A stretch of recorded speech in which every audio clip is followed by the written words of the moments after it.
So nothing really tops a case of the Mondays quite late breaking down yet another Patriots loss. But here we are, late Monday, close to midnight, actually. All the films broken down. Rams 28, Patriots 22. Because we're professionals here on the Pats Interference Podcast. It's week 11. We got a lot of losses. We got even more bad football. But we press on.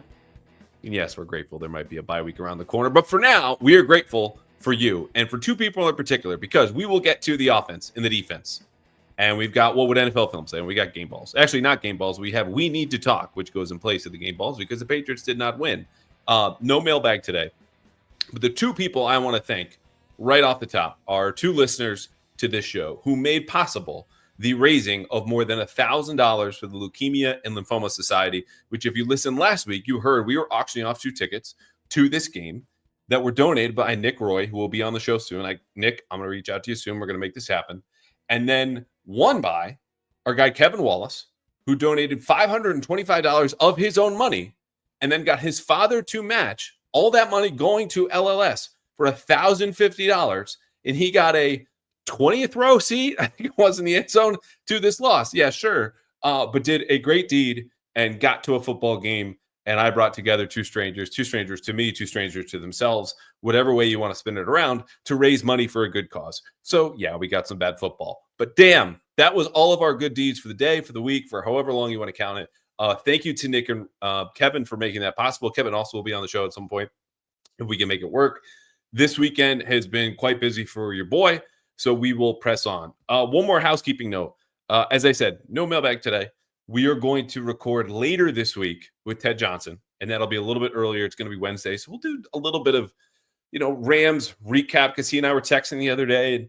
Actually, the other day, it was last night, was responding to my column about how I'm sick of doing the Patriots got outcoached columns, but here we go. Jerod Mayo, what are we doing? And we'll get into that defensive plan in a second.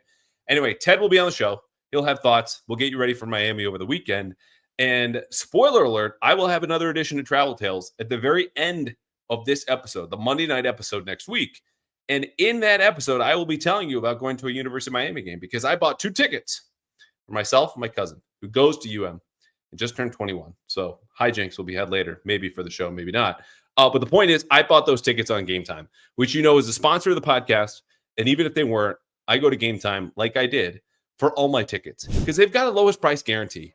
And I don't care if you're buying tickets to UM football games, to Patriots games, Celtics games, hockey, whatever, go to Game Time because with the Game Time picks, their new feature, it filters out all of the fluff and you get a lowest price guarantee where if you find a lower price elsewhere, it's 110% of the difference credited back to you from Game Time. You're not getting that anywhere else. So again, whether you're going to concerts or shows or sports or whatever, go to Game Time now where you can also get a seat view before you step foot in the stadium. I did this to see exactly where I will be Saturday at noon. Spoiler again, beer in hand with my cousin watching UM play Wake Forest. So download the Game Time app today, create an account, use code CLNS for $20 off your first purchase. I wish I still had this. I already used mine.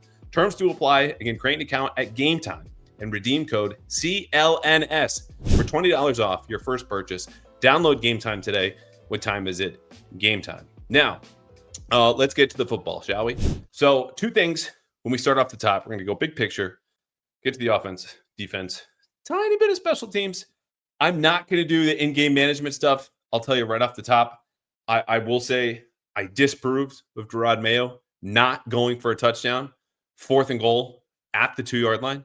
I disproved of him not going for 2, down 9. 12 and a half minutes left. We covered this a few weeks ago when he did the opposite in Jacksonville. And I said the benefit when you're down 9 and you have to go for 2 at some point is if you miss it early, at least you have more time to make up for it. If you kick the extra point, we're only down 1 possession. Well, you still have to get the 2 points. And if you miss it with a minute or 2 left, you don't have a plan B. That's it. You're over. You don't have any time. The thing is, clock management, in-game management, content, podcast radio, I think is among the most boring that we have out there. So I will spare you the debate over if you disagree with me, cool. You're right. I'm going to sit here and tell myself that I'm right and we can pick or disagree with whatever model we want and move on. So that's what it is. I thought he screwed up. If you think otherwise, cool. And again, what would NFL film say? And we'll do We Need to Talk at the end. No mailbag. We will get to your mailbag questions later this week with Ted Johnson. So big picture. This is a reminder I think is very helpful for everyone, whether you're like me, breaking down every single play every Monday, coming to you with all the nuggets and information I have, or you're just on Sunday sitting there slumping into your couch at the end of the fourth quarter being like, Drake Maye threw an interception and I'm not even mad at him because it doesn't feel like his fault. And who wants to be mad at the rookie quarterback, right? You sound like a dick. The guy's 22. He's doing his best. He's actually doing really well. It's not his fault. The reminder I would give you is this. At 3-8, the Patriots are exactly where they should be. They're a bad football team with bad roster talent, a rookie head coach who, yes, is screwing up, a rookie quarterback, for all intents and purposes, a rookie offensive coordinator, and very much, at least on Sunday, a rookie defensive coordinator who watched Sean McVay run circles around him, in my opinion, in real time. And then after I watched the film again today, in that 28-22 loss. So that's the reminder. As bad as this feels, this is exactly where they should be, given who's playing, given who's coaching, given who's not playing, and where they are in year one of a rebuild. It probably doesn't make you feel any better when you have a false start in 4th and 1. Thank you very much, Jalen Polk, who also false started when the Patriots were about to take a delay of game, but details. It's just to say, when we first started doing this podcast in August, ahead of the season, like in-season content, the reminder I gave you was the over-under, their projected win total was 4.5. Lowest in the NFL. And whenever they get their next win, which could be Sunday in Miami, they'll have not only matched last year's total with Bill Belichick, and whatever roster talent, whatever you thought of it back then, they will be one win away from surpassing that and going over with at least 5-6 games, whatever it is to go. So just to keep in mind, 3-8, it's frustrating. It's a bummer. I wish I was studying better football, but this is where everyone expected them to be. Number 2. So for a game that I wrote immediately after, Ted was texting me about this column about the defense, and we'll get into more details about this later, that I pinned mostly on the coaching. Quarterback gets strip sacked. That turnover leads immediately to a touchdown. Not his fault. He throws a pick at the end. I'm not going to blame him. He deserves some grace. 6 games. The thing I would say is, well, why doesn't that grace go to the defensive head coach? He's a rookie too. He's only 35. Well, Jerod Mayo, in my opinion, and I wrote this, should know better. It's not that the Rams came in as solid favorites and beat you in your own house. It was they beat you in a way that, as someone who grew up in the school of Bill Belichick defense, should know you can't let them beat you playing anything other than left-handed. And that's exactly what they did. Cooper Kupp goes off. Puka Nacua goes off. And I get these are elite guys. Like, I don't play fantasy anymore, but I know I would be reaching for one, if not both of them at some point, because they're among the best receivers in the league. But if you're the Patriots and you're looking at the scouting report of the then 4-5 Rams, going, they're desperate, it's a short week, they're banged up, they're traveling across the country, we should have an edge. If we just do this, we should win. This was stop Cooper Kupp and Puka Nacua. And so I've got some details in the back end of this. It goes back to Thursday. And let's just do it right now. It's not like super consequential, but I think it feeds into the mindset and helps me understand going here. We'll just jump ahead to the big stat and then we'll go backtrack. Christian Gonzalez, right, is your number one plan A antidote for Nacua or Cooper Kupp. You'd love to clone him. We can't. We're not there yet. Or it's not ethical. I don't know what's possible. There's a lot going on with AI. But Christian Gonzalez, for now, on Sunday, could only cover one of them. And yet, when the Patriots were in man-to-man coverage, they did this 16 times. He only covered Kupp or Nacua on 7 of them. And on those plays, shockingly, the Patriots did pretty well. 33% success rate allowed. Just over 5 yards per play. But when Gonzalez, more than half the time, was not covering 2 of the best receivers in the league, not to mention the entire Rams team, they went off. They had a 66% success rate. They had almost 150 yards, looking at over 10 yards per play and 3 touchdowns. So this was not a case of, did they do enough man? Did they do enough zone? It was, you're not putting your best players in their best, and you're letting their best players run over you. Oh, and by the way, you didn't run a single double team. So a lot there for the defensive part. But stepping back, Thursday, here's the background. So once every 2 weeks, the assistant coaches, and this is true for every NFL market and every NFL, beat, the media in that covering that particular team. The assistant coaches are required to speak with reporters once every 2 weeks. The Patriots now recently split theirs up. So 1 week get the offensive assistants, 1 week get the defensive assistants. And in this current plan and iteration, the Patriots have their assistants walk over, down a hallway, open a couple of doors to the media workroom, which is attached to the facility at Gillette. So we wait. Each of these guys goes in a different media workroom. It's a larger space, but you have smaller offices. I've got one with Doug for the Herald. The Globe has one. Mike Reese is, just giant throne. Like the guy has his own setup. It's just, I'm kidding, but ESPN does have an office. Mass Live, NBC Sports Boston. And the reason I bring this up is because the assistants go in each one of these rooms. And you walk around, there's a 15-minute window, talk to whom you want. So last Thursday, I go into the room where cornerbacks coach Mike Pellegrino was in. I think it was Mike Reese's room. He was next to the throne. You couldn't even, you couldn't even look at Mike. It was just the spectacle of this gold throne that Mike has brought around with him wherever he goes. Again, kidding. But I wanted to talk to Mike Pellegrino for two reasons. Number one, I was working on the story I teased last week about a last-minute change Bill Belichick made before Super Bowl 53. The Patriots scrapped their entire game plan right before they flew down to the Super Bowl. He installs one of the greatest game plans ever ahead of a Super Bowl. Inspires the greatest defensive performance. What did Mike remember about that? How did it happen? Yada, yada. Wrote the story, teased it. It's out. Read it if you haven't. Number two, I wanted to ask him about their increasingly high rate of man coverage. Being like, okay, this is the middle of the season. This is clearly how you want to play. And you're really good at it. 71% in Chicago against Rome Odunze, DJ Moore, Keenan Allen. Worked like gangbusters. Like, this is it, right? This is the formula. And he says to me two things. One, well, everyone's got man beaters.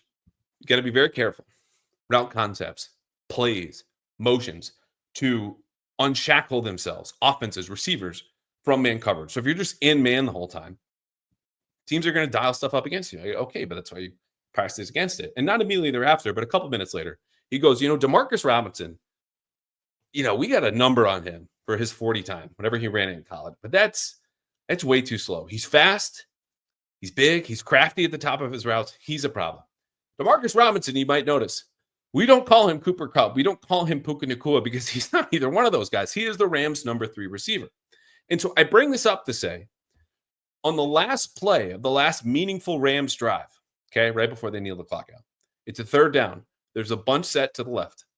At the point of this bunch, which is basically a triangle, so the top of this equilateral triangle is DeMarcus Robinson.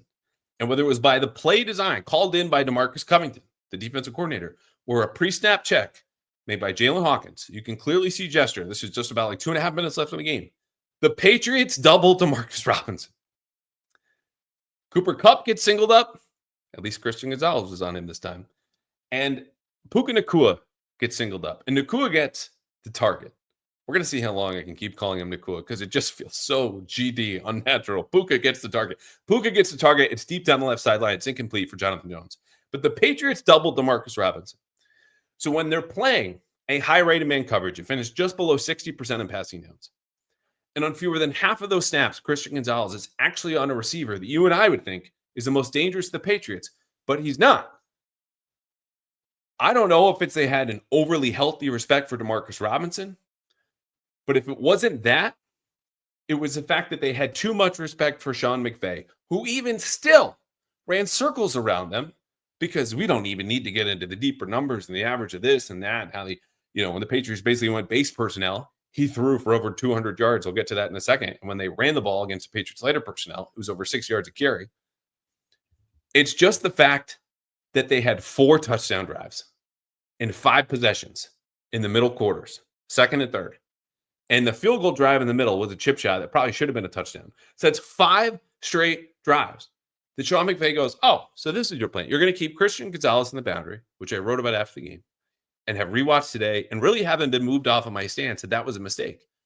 This is my adjustment. And what do the Patriots do? 0, zip, not. That's unacceptable. That's the part where if you're at home, slumping in the couch, pissed, throwing whatever at your TV, I don't know, even Kevin and his dad having a great time going to the game, just in the corner being like, how's Christian Gonzalez not on one of these guys? I don't know. I don't have a great answer for you, but that's the information that leads me. Either they have a great respect for their number 3 receiver that's way too healthy, because again, the Patriots, according to Jalen Hawkins, who might have called that double against DeMarcus Robinson, told me after the game, we didn't cover any doubles. We didn't call them. We're in the game plan. And I'm going, if you put Christian Gonzalez on one guy, Cooper Kupp, who we saw on a lot of third downs in the second half, when they finally did just a little bit, and then you double Puka Nacua. Like, what's Matt Stafford supposed to do? Not a whole lot. And the problem wasn't they weren't playing enough man. Again, almost 60% man for this defense. So I watched the film. I wrote the column last night, and I still agreed largely with what happened. And here's the other big problem. It's not just this particular plan, and coaches have bad plans, and we can forgive them, we move on. But this is the part where, again, Jerod Mayo doesn't deserve the same grace. He played 8 years. He coached 5 years under Bill Belichick.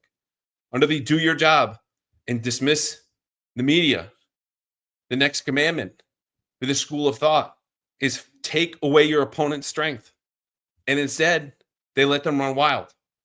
And the Patriots, with their strength, by parking Christian Gonzalez in the boundary in the short side of the field, where Sean McVay goes, oh, he's not moving, huh? We'll just throw over here opposite him. This is a complete abandonment of what makes this defense, what made this defense once upon a time great. Instead, you're 30th by DVOA. In games like Sundays, you deserve it. Here's the other big problem. And honestly, this is a bigger issue than one bad game plan. I mentioned the Rams threw whenever the Patriots kind of beefed up in personnel, right? It's a bad run defense. What's our solution? More fat guys, more linebackers, more linemen. We're going to play 3-4. This is their most common personnel grouping. Let's just pull up the stat for you right here because I have it. 43% of their plays on defense and base personnel, 27% in three-corner nickel, and then dime, which was just basically whenever they got them into third down or obvious passing situations, okay? So their solution was we're going to beef up. We're going to stop this decent Rams running game. When they did that, the Rams threw a dozen times, and Matt Stafford had something like 295 yards. When they threw against base personnel, the Rams had 217 yards and 3 touchdowns for an average of 18.1 yards per play. Because when the Patriots are in that base personnel, only 4 defensive backs and a big 3-4 front up front, they can't stop the pass. But when they go, okay, we'll sub out one of those linemen. We'll sub out one of those linebackers. And we'll play in sub packages. Like normal base defense has been for a decade in the NFL. Nickel personnel, 5 defensive backs. Well, the Rams go, we'll just run on you. And they did for 6.1 yards per carry. So big picture, what makes this a bad team that's both comforting but also kind of a bummer? It's the talent, and it's the coaching, and it's the fact that they just have a fundamental issue. When we go big, we can't stop the pass. When we go small, we can't stop the run. And the Rams ran and passed on them just by doing the opposite, whatever the Patriots had geared up to do. So there's nothing Jerod Mayo can really do about that. When the talent is the talent, Jaquelin Roy's out there. Christian Ellis had 2 pressures. He was the only guy to have 2 pressures. This is the guy who not only wasn't here in New England a year ago, but when he did arrive from Philly as a waiver claim, was only in the special teams meetings. That's a starting inside linebacker, had 2 pressures. No one else had more than that. No one else even had 2. Okay? That's the talent they're dealing with. But the talent they do have, Christian Gonzalez, was so mismanaged that you let the Rams do whatever they want simply by formationing him out of the play. Oh, he's in the boundary? We'll put our tight ends over there. And they did that over and over again from the second quarter, third quarter to the start of their last drive.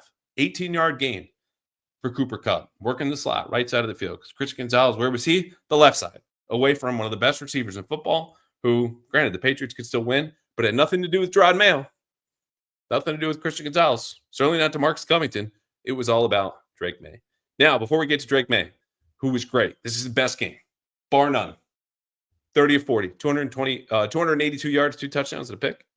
I would tell you, if I had remembered last week to do our prize picks of the week, to take more than Drake Maye 0.5 touchdown passes, because it's a layup. And if you, like me, believe in Drake Maye or certain other players on the Patriots, or maybe even facing them, play Prize Picks. It's America's #1 daily fantasy sports app where you can win real money all season long, regardless of what the Pats do, regardless of what I advise. You just pick your players, look at the stats, and go more or less and build a lineup.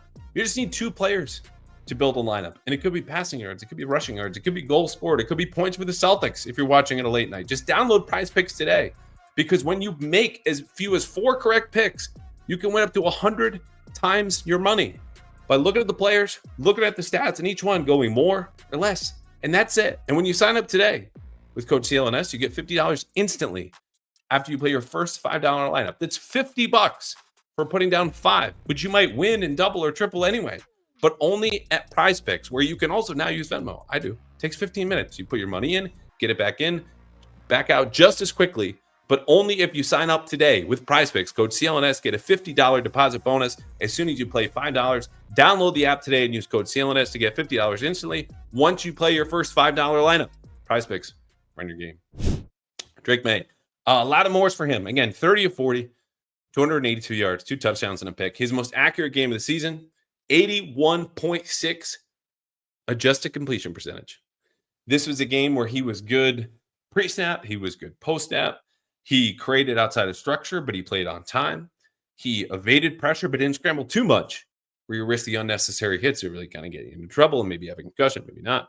And he did this with his trademark deep ball, which we've been talking about. He brings an element to this offense that was just non-existent the last 3 years, where he's able to strike deep because of his arm talent on platform, off platform. The defenses have to respect that. You kind of spook them out of this, loading the box, certain defenses. But he didn't do that. He didn't complete a single deep ball against the Rams. And in fact, he only completed 3 passes beyond 10 yards past the line of scrimmage. But within this game plan that said, hey, we're going to play short. You got to live there because they're bringing a lot of pressure. They're using new schemes that Alex Van Pelt said during the week. Hey, I've been around since like the 90s. I haven't seen some of this stuff in years. Okay. And he made it work anyway. Against the blitz, this is the big number, 10 of 14 for 95 yards, a touchdown, and a sack. That to me says I know where it's coming from. That says I know where my outlets are. I understand when the defensive end is going to drop into where my hot read should be. I can still zip it in to Kayshon Boutte for a 13-yard gain on 2nd and 12, backed up in the shadow of my own goal line, and start this drive that ends in their last scoring drive of the game. So it wasn't just to play against pressure. It wasn't just playing on time. And it wasn't just obviously the, extended plays. It was the whole thing, man. Like, this is the deeper we get into the Drake Maye experience, I keep telling you, this rookie game is going to come. He's going to have a dumb decision here, bad pick there, and he needs to protect the ball. Like, the pick was a miscommunication between him and Demario Douglas, a misread here or there. Pop told me that there was no read there. He just ran one route. He never looked for the ball. But whatever happened there, it might have been his fault, might have been Drake's. Who knows? The strip sack, Drake just gets clocked. Okay? He's still got to protect the ball. But Drake carrying this team with 4 scoring drives over the last 35 minutes, during which time the Patriots trailed the entire time, and his running game goes from 5 yards a carry in the first half to 3.2 yards a carry in the second half, makes it all the more impressive that as much as Jerod Mayo's on the sideline and be like, we got control of this game, the Rams go, we're shutting down your run game. We're extending leads to 28-13. And you've got a rookie quarterback who can't lean on his run game, and we get to blitz and tee off on with one of the best young fronts in football, according to you. That's control. But Drake Maye fought back. He did so inside of structure, on time, outside of structure. And their last scoring drive might have taken too long. And of course, he threw the pick at the end, and that's what matters most. But his ability to create and throw off platform and do all the things they need him to do are no longer luxuries. These are essentials for an offense that otherwise is not creating explosive plays, which they did when he extended a play and took a hit on a 28-yard gain to Demario Douglas in the first half. And it's certainly not overcoming well-defended plays when he's scrambling, and he did just 3 times. If not for Maye, he is still the offense. It's not perfect. In instances like this, people like me, podcast, media, whatever, tend to go a little overboard. But this game was his best. He was the reason they were still in this. Not anyone on defense, not anyone on the coaching staff. It was Drake Maye. All right, let's get into the rest of the offense. Good game for Alex Van Pelt. And look, if you can't hear me say that without cringing, that's not a me problem. That's a you problem. Okay? Because I didn't say perfect. I just said a good game for Alex Van Pelt. It wasn't just the 22 points. It wasn't the new season high in yards. It was the success rate of 59%, which if you want to know how good that is, just look at the Rams and consider how good they looked. Because they had the same exact success rate, 58.9. I'm rounding up, okay, for both offenses. The issue, of course, the 2 turnovers. 1 strip sack in your own territory, the pick at the very end. That was a big difference. Higher explosive play rate for the Rams. But when you stay on schedule as much as you do with a 59, I'll say again, 59% success rate, that's 60% of the time. 3 out of every 5 plays, you're getting enough yards or more than enough yards to stay ahead of the chains. You can run or pass whenever you want. Best part about that was Alex Van Pelt put this game in Drake Maye's hands. First 4 first down snaps, all passes. 11 of the first 15 plays, all passes. Okay. They emphasize the middle of the field. Again, you heard those numbers. Most of his passes were within 10 yards of the line of scrimmage, only 3 completions beyond that. So that meant feeding Hunter Henry. It meant feeding Demario Douglas. It meant feeding Austin Hooper. That's where they've got to live. It's the most valuable real estate in football. Okay. High percentage football. And for what it's worth, you look, it took 11 weeks, 11 games, whatever. I think they finally calibrated what their target diet and share needs to be. Not only from a quarterback standpoint, who does Jacoby like to throw to? Who does Drake like to throw to? But who does Alex Van Pelt realize he needs to emphasize in what ways? It's Hunter Henry and Demario Douglas. Those two dudes, far and away, your best receivers. Play them more, throw to them more. They finally are doing that. Lo and behold, the day they do that the most, after last week in Chicago, and they were both featured, the Patriots produce. So they go pass heavy early. They've got a diversified run game. I tweeted this out earlier today. A couple of nice counter runs, 10 yards, 9-yard run, Ramondre Stevenson. Van Pelt didn't have a lot of answers in the second half when LA changed some of their fronts to unlock more of the running game. Again, they got stuffed in short yardage. I don't think it's as much of a scheme thing as like, look, they're 6 feet. Like you got to convert 3rd and goal at the 2 or, 3rd and 1. Whatever it is, getting close to the end zone. That's man on man. You just got to bring it. They couldn't do it. I did think he took a little bit too long, got a little conservative in the second half. But if you're him, you go, okay, well, we can't hold up in pass protection. We gave up, let's see what the Rams pressure rate was. 41.6% of their dropbacks, the Patriots invited pressure. So the more that we just straight drop back, as good as Drake Maye has been, we put this game in his hands to start and it worked out. We got a lead. You're going to invite a sack or a negative play the longer you do that. So I think that's why he mixed in those runs on that last scoring drive that took more than 6 minutes in the fourth quarter. Again, still would like to see a little bit more tempo. Just go a little bit quicker, give yourself more time on the clock. But the Patriots got the ball back at the end with a chance to win. They just didn't do it. So statistically, their best offensive performance of the season. That is more than anything a byproduct of improved quarterback play and better coaching. Not to mention, the man schemed up a fat guy touchdown. So I don't think Darian Lowe, who again had 3 pressures, is the only one celebrating. We all got to watch that man catch a touchdown all by his lonesome in the end zone. It's a big win for the rest of us. Other player stats. Kendrick Bourne, 70 yards, doubled his season total in receiving yards. Also had more than every other receiver combined. Why was that? Well, Jalen Polk stunk. Javon Baker played 5 snaps, 1 more than Chicago. And aside from that, Kayshon Boutte was And I know some folks are upset with me going, about Kayshon Boutte so far. But if you're going to play 96, 97% of the snaps for a team with the worst receiving core in football, got to give me more than 4 catches and 33 yards. Like this is just an expectation thing. If I thought you totally sucked, I would say so. That's not what I'm saying. They just need to get more from him or someone at that position. They can't do it. They were glad to have Kendrick Bourne. I will say this, and he's been on the show. We talk about him a lot. His chemistry with Drake Maye is very evident, even a week after he was completely benched in Chicago. And it's not just about the 5 catches, 70 yards, caught all of his targets. It's about the how and when of those targets. Okay. 10-yard touchdown. That's a catch in the red zone. First catch of the game. We're going to scheme this for you specifically. Last catch along the sideline. 18-yard back shoulder was basically a 2-minute drill. Maye goes to him. That says, I can trust you. We've done this before. Even if we haven't done it a lot, I know you're good enough to make this happen. And sometimes you're wrong. He didn't have a catch against the Jets in that similar situation. But that, to me, forces a really difficult question on the Patriots coaching staff because Jalen Polk played 31 snaps. Higher than you thought, right? And they need to decide, okay, we think he's going to be a good player. We're giving him more opportunities. But this dude has more penalties than catches since October 1st. 4 penalties, 3 catches. In the false start, again, happened at 0-0 on the play clock. So it would have been a delay game anyway. And the schemed up thing, 4th and 1, they should have just gone for it in a real way. They didn't, whatever. But that's a problem. So I don't know what their answer is going to be. We're going to find out this week. The good news, even with Boutte being Polk being Baker being and Bourne being good, Patriots finally got some efficiency out of 11 personnel. Before it was just 12 personnel. We talked about this before. That's the way Alex Van Pelt wants to play. You see it in gotta have it situations. You see it close to the red zone. Not necessarily a 2-minute drill because you got to go tempo, but that's the way he wants to play offense. when they post a success rate as they did on Sunday of, let's see what it is, 57.5% from 11 personnel, that gives Alex Van Pelt and the rest of the staff more confidence to say, hey, we can roll with more 3 receiver sets than we have been. Now, they also had a very nice 69% success rate from 12 personnel, but we'll move on. Those being 2 tight end sets. As to the tight ends, again, Hunter Henry over the middle of the field, money, may trust him. It's a good thing that he does. 2 run stuffs, didn't love that. They had 4 in the game. You could maybe argue to give him a third. It's a really bad run blocking game from Hunter Henry.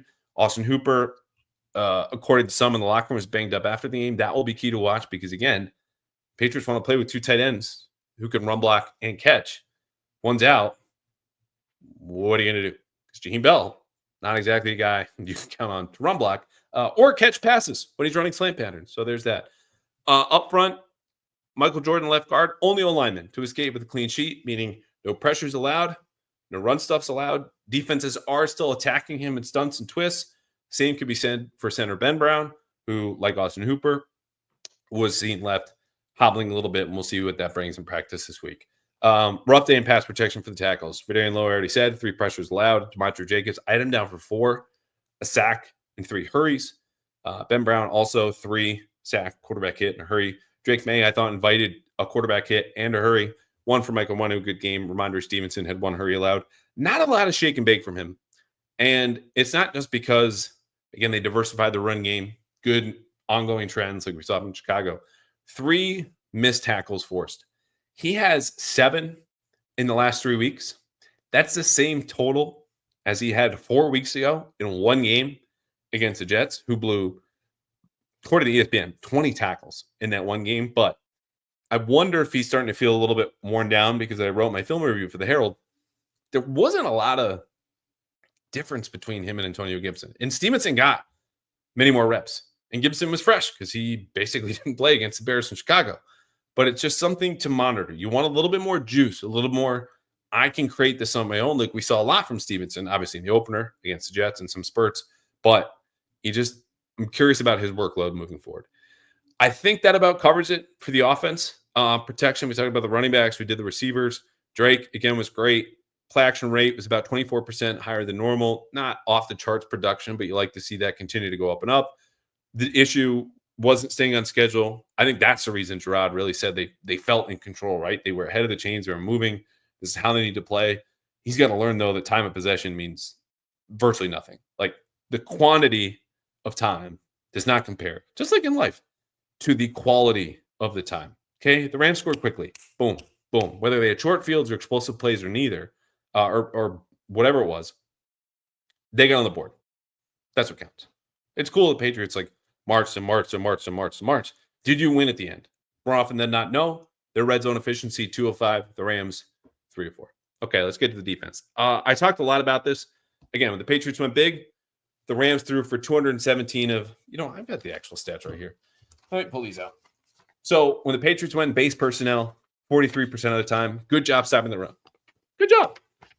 When they had to defend the pass, they gave up 217 yards. It was 295. Why did I even bother to look this up? Of Matthew Stafford's passes. And so that was a big problem. 27% in 3-corner nickel package, 20% in dime, 8% in 3 safety nickel. They really weren't playing any 3 safety because when the Rams brought on a third receiver, they brought on a third corner. The other thing they did, and this was as curious as not having Christian Gonzalez, even at a part-time, talking third down, red zone, 2-minute drill, shadowing, just one, of Cooper Kupp or Puka Nacua. It was blitzing Matthew Stafford, who had a 97.1 passer rating against the blitz going into kickoff. Okay. They blitzed him on 59%. This is an insane rate. 59% of his dropbacks. What did he do against that? Well, let me tell you. 10.9 yards per play and an offensive success rate lower than I thought, but still 50 and still a problem because included in that success rate was 69-yard touchdown to Cooper Kupp, a 5-yard touchdown to Cooper Kupp, and maybe the Puka. the Puka touchdown, which I would have to go back and watch. But just a head scratcher all around. I'm not going to go here and say, oh my God, this is the worst defensive game plan I've ever seen. Like Sean McVay called a really good game and adjusted in a way the Patriots just didn't have any answers for. I wish they got to some answers, tried something new and something different. But when you have a bad offensive line opposite you, as the Patriots did facing the Rams on Sunday, the solution, yeah, sometimes it is to rush 5. Guarantee single blocks. Someone's going to win one-on-one. But if you're also refusing to help with a double team or safety over the top or whatever it might be, any kind of like loose bracket on one of 2 excellent receivers, and you're going to keep your one good corner, your one playmaker on one side of the field, probably just rush 4 and then provide that help. Because I don't get this plan of bringing all that blitz pressure, and they did get a little creative, at Matthew Stafford. Because it didn't work. Okay? And again, when Gonzalez, we're not even going to say the stats again. You know, I'm going to tell you the stats again. Patriots still played at the same rate of blitz, 59%. They played 59% man. Okay? Less than half the time when they were in man-to-man coverage. Christian Gonzalez, I got to drive this home, was not covering Cooper Kupp. Excuse me. Less than half the time he was covering Cooper Kupp or Puka Nacua. Okay? The Patriots gave up 5.1 yards per attempt and a success rate of 33%. Really good. Really good. You'd like to see more of that, right? Well, more than half the time he was not when the Patriots played man-to-man, covering Coop or Nacua. Here's what happened. The Patriots gave up 16.2. I think I said it was above 10. I was way off. 16.2 yards per attempt. When the Patriots were in man and Christian Gonzalez was, let's just say it, dicking around with Demarcus Robinson or Tutu Atwell, because why the hell not? And you know what Matthew Stafford said? I'm going to throw it to 2 of my best receivers covered by some of your worst corners. And that's what happened. So anyway, a lot of blitz, a lot of man, no pressure. Patriots did not get one single pressure when they did not blitz. Here were the pressures. Christian Ellis had 2. Keon White had 1. Anthony Jennings had 1. And then he got 1 each from Christian Gonzalez, blitzing on a 3rd down in a 2-minute drill before halftime, as did Del Pettis. Couple of run stuffs for the whole team. Jonathan Jones, Keon White had the only pass deflections. Kyle Duggar, my man, had missed 3 games with an ankle injury. It's a bummer. He was a game-time decision for one of those and just missed it. He had 3 missed tackles and 3 real tackles. Not good.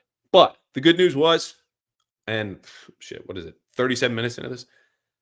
Christian Barmore played football again on Sunday. And this was huge. I had my doubts. I said it on TV, thankfully not as definitively as I was thinking on my head. This guy has not practiced in pads, been in pads since January. How the hell is he going to play on Sunday? Well, good one, Callahan, because Christian Barmore not only played, he played 21 snaps in his season debut. 14 as a pass rusher, 7 against the run. He had 3 tackles, 0 pressures, but taking the win by and of itself was a win after this man was diagnosed with blood clots, shortness of breath, and just a real difficult time, swelling calf, as he told reporters after the game on Sunday. So it's great to see him back. I had no expectations based on the film that I watched and understanding everything he's been through and the lack of practice that he's had for Christian Barmore moving forward. Clearly, they're comfortable, which means not only the coaches, but the doctors with him playing football. Thumbs up from me. They know way better than I do.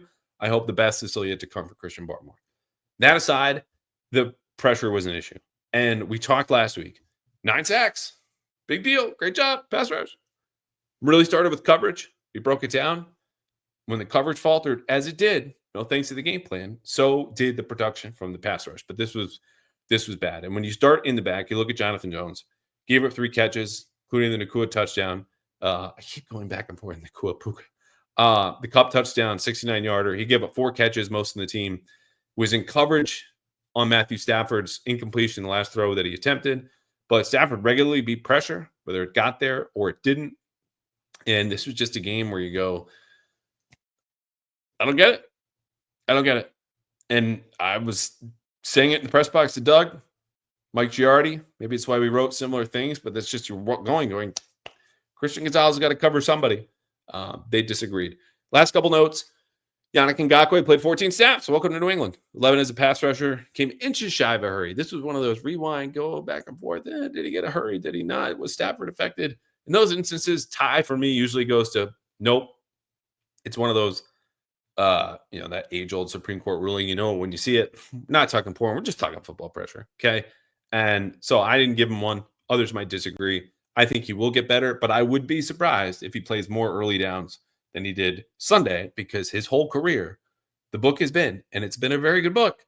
He's a pass rusher and not much else. That's why he's bounced around to now his 7th team in 9 years. But Ngakoue, I mean, their second best pass rusher or worse right now behind Keon White.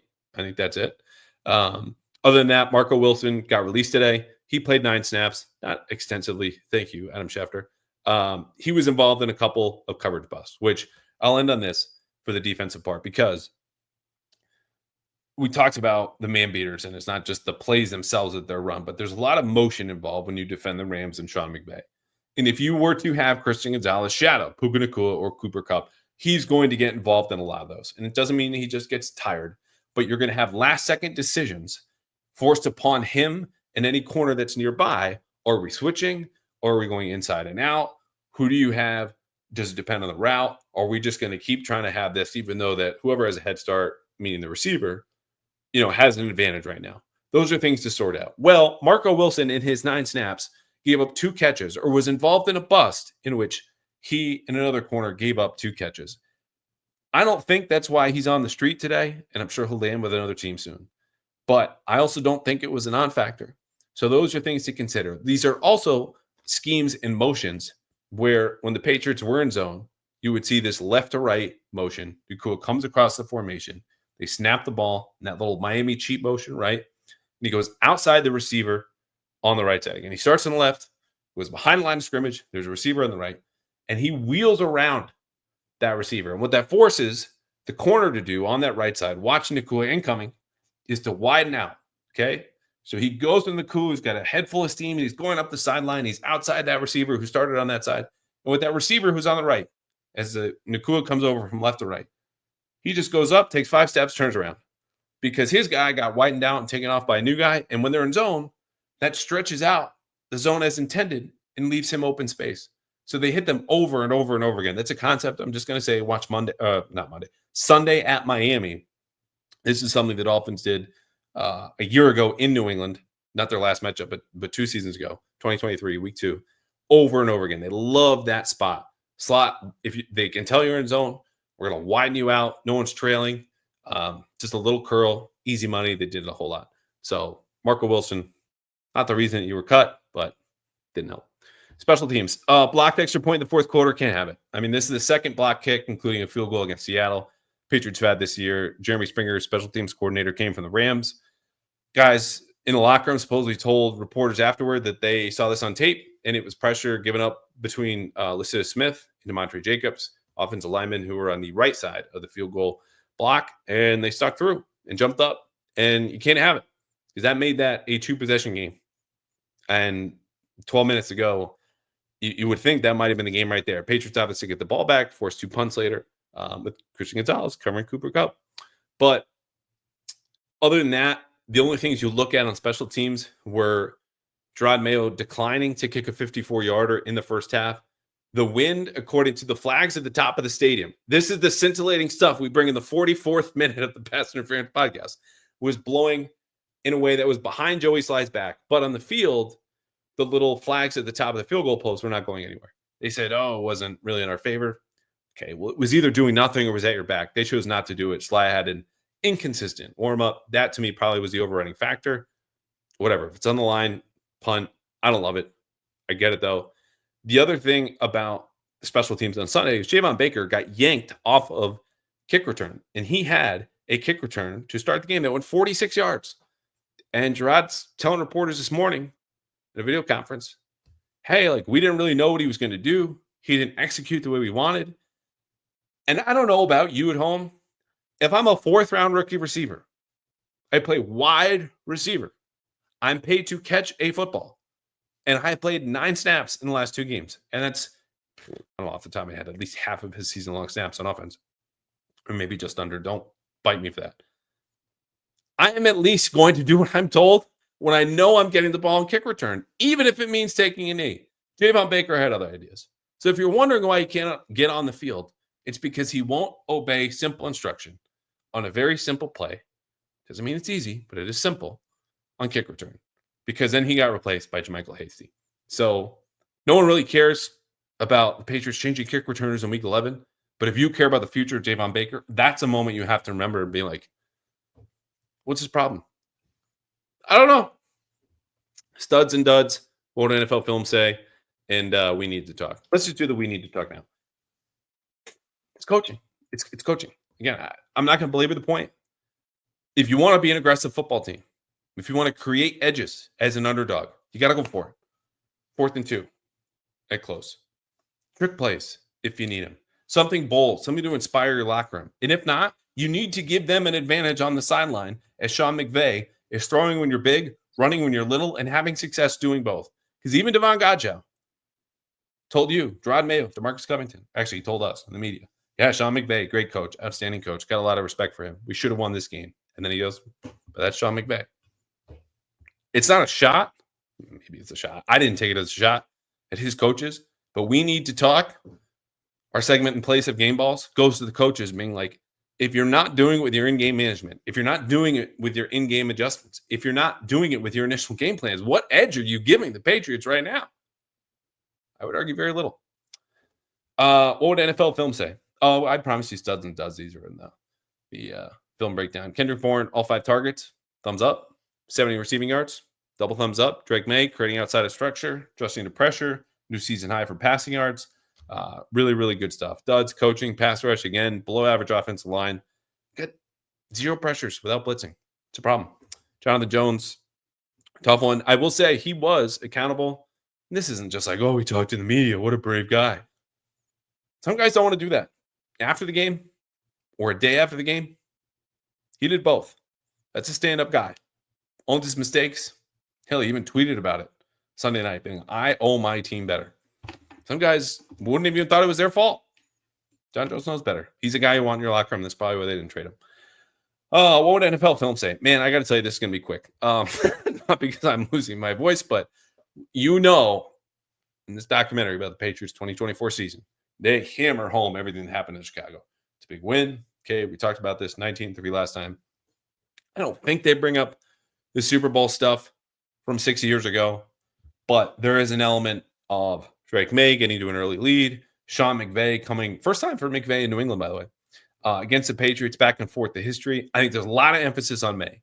It's not only the first touchdown to Kendrick Bourne, you got the next touchdown, Darian Lowe's touchdown grab is absolutely a big part of this, probably like minute or 2 long segment within the documentary. And then you just see the Rams pull a little bit away. And it just cuts to Drake Maye's interception in a way that feels very sudden, because this is what they do when they need to get to the sad moments. And these, again, hour-long NFL Films productions of just like, oh, but they couldn't pull it away in the end. And boom, we're on to the next week. And hopefully Miami brings a little bit more excitement. It's a pretty exciting game. I take that back. But a little bit more back and forth. Because, again, the Rams led for the last 35 minutes of that game, despite the fact the Patriots had 4 scoring drives in that stretch. So that's great. Good Maye early. Good Rams in the middle. Darian Lowe touchdown. Maye pick. It's over 28-22. Maybe Devon Godchaux gets in there with we felt like we should have won this game, and we didn't. But then it goes to Miami. Typically a house of horrors. It will be a house of family bonding and 1 beer for your boy. When we come back in 36 hours, I don't know when the episode's actually going to go up, though.